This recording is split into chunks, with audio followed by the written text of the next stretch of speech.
Hi, this is Iman at Baby to Bed, and today we're going to talk about little Adam.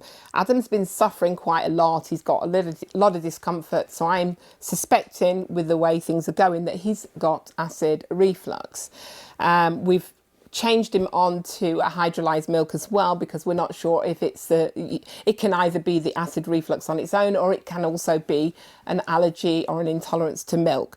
So we've actually now moved him on to Neocate, which is this milk, which is the hydrolyzed milk, and we're hoping that he starts to improve.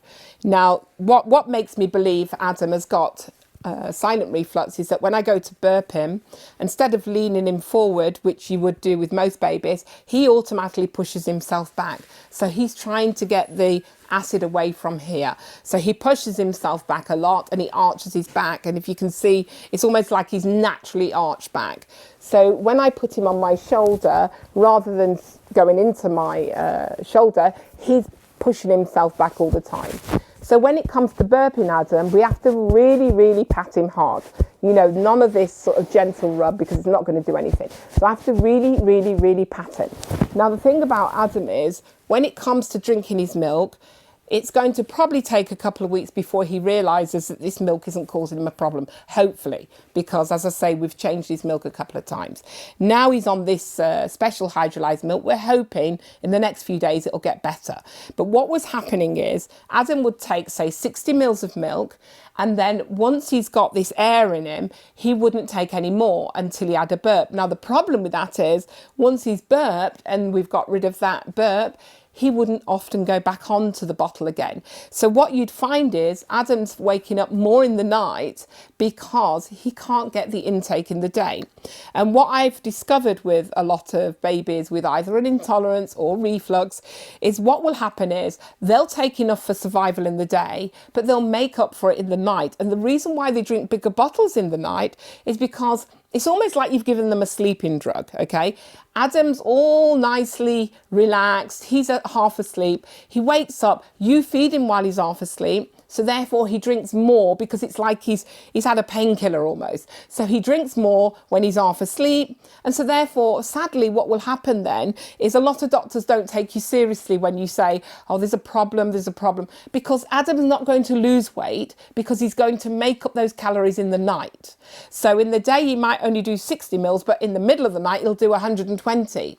And again, you're also going to think to yourself, well, he must be hungry. He's having 120. Well, what he's doing is making up for what he couldn't take in the day, because when he's awake, he's aware of the discomfort. Now, because we're on Neocate, we're hoping, hopefully, in the next couple of weeks, when the Neocate starts to work, we will see a difference in the way Adam drinks. And we're hoping that he'll be able to take a good 100, 120 mils without any problem. If it doesn't work, then we will then look to the doctor for a medication.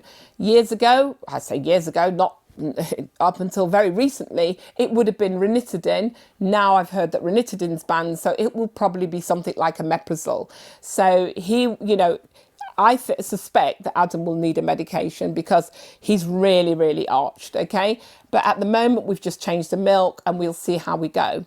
Now, if Adam was breastfed, it can still happen in the same way, and Adam might start to reject the breast. And some parents will say to me, I have to go into another room to feed because Adam just gets distracted. It's not because they get distracted. They drink the milk, and then as they need to burp, they feel that discomfort. And the problem is once they've burped, they're not easy to get back on the breast again. So if these things are happening, please look into other things like, what about your diet? Are you eating a lot of things like wheat and dairy is often the first thing you would look at. So you need to look at things like that. So as I say, for me, we've changed the milk. Now what we need to do is find out whether or not that's going to solve the problem. And as I said before, if it doesn't, then we're definitely looking at medication.